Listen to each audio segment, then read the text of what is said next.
orang yang hebat.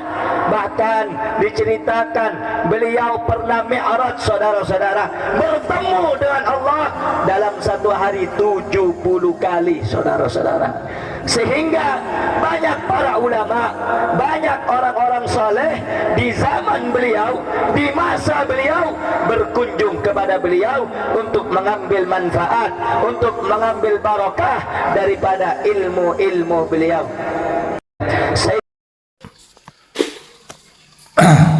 Oknum Ba'alawi itu selain pandai mengklaim dirinya sebagai dzurriyyatun Nabi, cucu Nabi, juga sangat pandai sekali mendoktrin manusia dan umat Islam dan rakyat Indonesia dengan doktrin-doktrin sesat dan halusinasi, sangat halusinasi.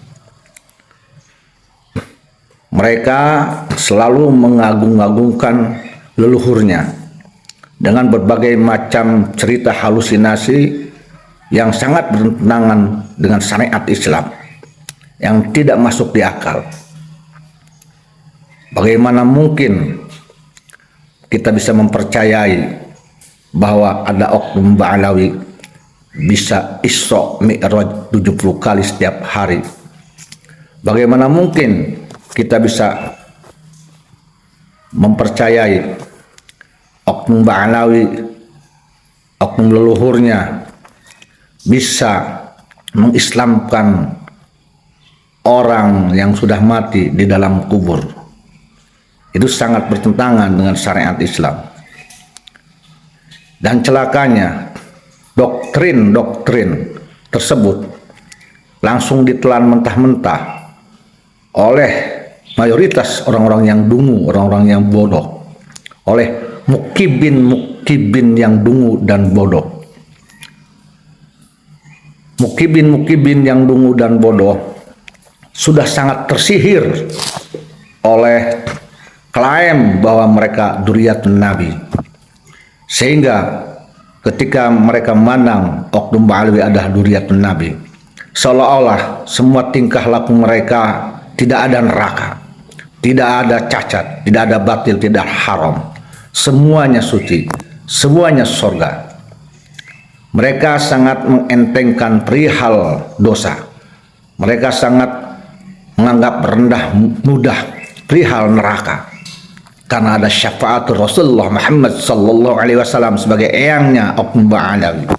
Seolah-olah Rasulullah Muhammad sallallahu alaihi wasallam itu hanya eyangnya Ba'alawi, bukan eyangnya dari dzurriyyah yang memang hak diakui dzurriyyah oleh Rasulullah Muhammad sallallahu alaihi wasallam.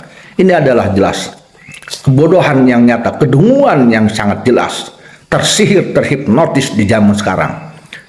Sihrun itu bukan hanya di zaman Fir'aun, tetapi ada sihrun modern yang ditetuskan, yang disebarkan oleh cerita-cerita dongeng-dongeng oknum Ba'alawi di negara Republik Indonesia, agar diyakini bahwa leluhur mereka benar-benar keturunan Rasulullah, sehingga karena keturunan Rasulullah Muhammad SAW mereka mempunyai suatu keajaiban yang sangat luar biasa, yang dengan itu orang akan terperangah, orang akan takjub, sehingga sudi ridho mencium kaki-kaki oknum Ba'alawi yang dungu, ya, yang sangat dungu, yang sangat congkak di Indonesia ini.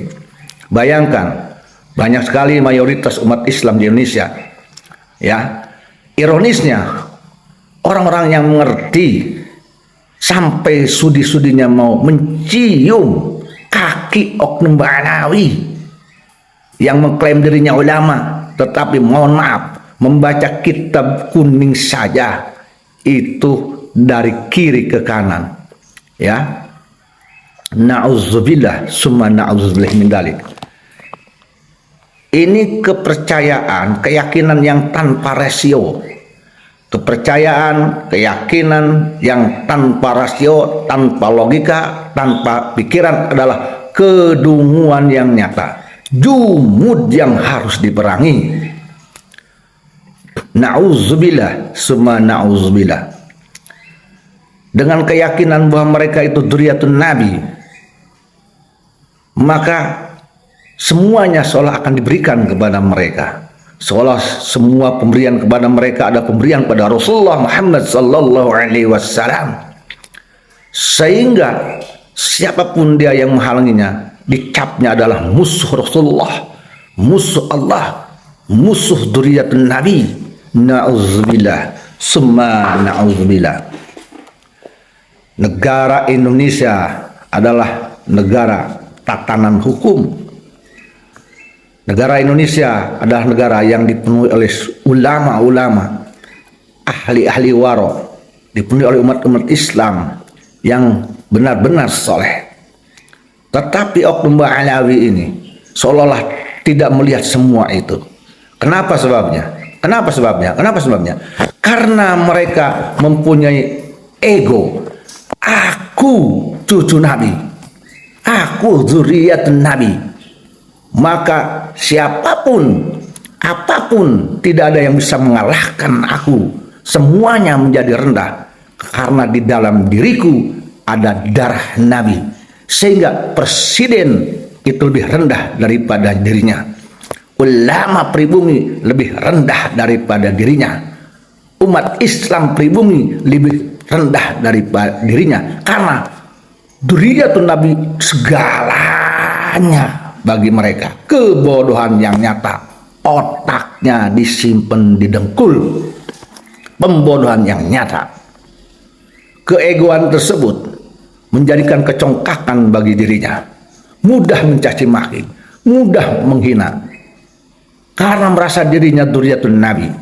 Presiden dianggap kecil, jenderal dianggap kecil, ulama waro, ulama pribumi, dzurriyyah Nabi yang dianggapnya palsu oleh mereka, yang mudah dipalsukan oleh mereka, dzurriyyat Wali Songo yang dianggap palsu oleh mereka, dianggap kecil karena tidak ada yang lebih mulia kecuali aku, dzurriyyatun Nabi.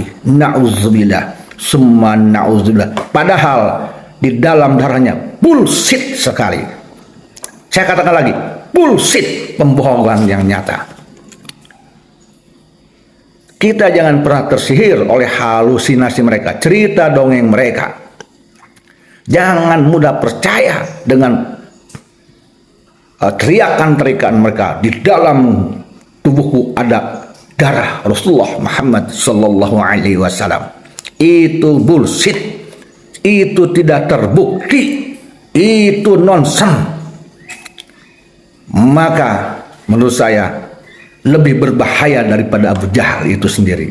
Abu Jahal sudah sangat jelas menentang Rasulullah Muhammad sallallahu alaihi wasallam, walaupun masih keturunan Bani Hashim, ya, tetapi terang-terangan menjadi musuh Rasulullah Muhammad sallallahu alaihi wasallam, sangat kentara. Tetapi ini adalah Abu Jahal modern, lahiriah seperti dzurriyyatun Nabi, padahal di dalamnya tidak ubahnya seperti Abu Jahal dan Abu Lahab. Na'udzubillah summa na'udzubillah. Bayangkan, dengan modal diyakini dzurriyyatun Nabi, cucu Nabi, walaupun orang tersebut sudah kakek-kakek, ketika meminta seorang anak perempuan yang masih SD, umpamanya, ini terjadi di satu daerah yang dianggapnya ajami, maka orang tua dari anak tersebut memberikannya kepada oknum yang ngaku Habib,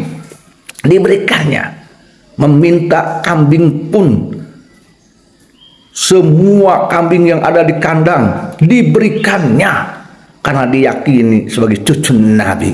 Na'udzubillah summa na'udzubillah. Ini doktrin yang sangat menyesatkan, keyakinan yang salah, keyakinan yang menyengsarakan, pendawiran yang dihalalkan oleh oknum mukibin tak berotak, tidak pernah mengaji dengan yang sebenar-benarnya. Ini kecelakaan, ini sebuah tsunami lebih besar daripada tsunami Aceh. Maka bangkitlah saudaraku, kecerdasan, logika yang baik, adalah salah satu modal untuk mengkanter semua itu. Maka kebodohan dan pembodohan yang disebarkan oleh oknum Ba'alawi harus kita lawan, harus kita cegah. Oleh karena itu, saya mengapresiasi adanya kebangkitan para dzurriyyah Wali Songo, adanya perjuangan Wali Songo Indonesia, adanya Laskar Sabilillah, karena mereka nanti yang akan berikan kecerdasan kepada umat, kepada rakyat Indonesia. Mereka yang akan menaungi, mereka akan yang menguat NU dan negara Republik Indonesia dan umat Islam itu sendiri. Insya Allah bismillah, saya yakin, saya doakan. Maka saudaraku, meleklah kita, yakini bahwa Allah akan menampak yang hak itu hak, yang batil itu batil, yang murni tetap murni, yang dusta tetap dusta.